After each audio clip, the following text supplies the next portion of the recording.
I can't remember a time where music wasn't part of my life. I'm Jacob Light. I am the founder and musical director here at ModernTone Studios.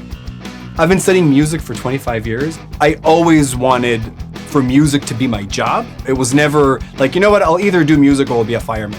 Like, it was always music. One of my first strong musical memories was listening to Nirvana for the first time. One of my friend's older sisters called us out to her room and Smells Like Teen Spirit came on. I vividly remember being an 8 or 9 year old and just being blown away by it. I couldn't stop listening to it. I knew right then and there that I got to start a band.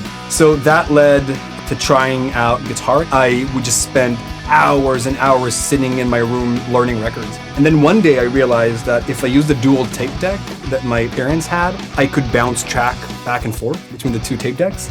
So I started recording in my room. Wrote a lot of bad songs and recorded the heck out of them. Got friends from school to come over and we made like silly cassettes that we handed out to our friends. And that was when I knew that there was something about recorded music that is just part of me. I just couldn't stop. Fast forward to 13, I started my first band. We recorded in my room. Started playing shows and that was the end of it. As I was getting older, I started getting paid gigs and all of a sudden I met music producers and they told me what to do and they I watched them work and I was like, huh, I can do this. Bands that I played with or bands that we gigged with started asking me if I would produce them or record them and I was like, sure. It was always like that through my teens and my 20s.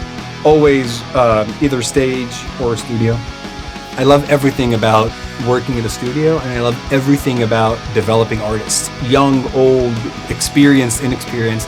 The reason that I produce music or play music or do anything else with music is this emotional connection between two human beings. When I work with an artist, I am relentless. I will keep challenging you and I will keep hammering at it until the song sounds amazing. With that in mind, when an artist sits across from me, the first thing I do is listen. I listen to the song, I listen to the artist, and then I do whatever is necessary to get the best possible version of that person, of that band. I am also a huge music fan, and I feel like I produce music from a fan's perspective. There's something that I want to hear, there's something that I want to feel, and I'm not gonna stop until I feel it. Looking back at that kid with the tape deck, the one thing that was constant throughout the years was the way music feels. I just can't imagine not having it in my life.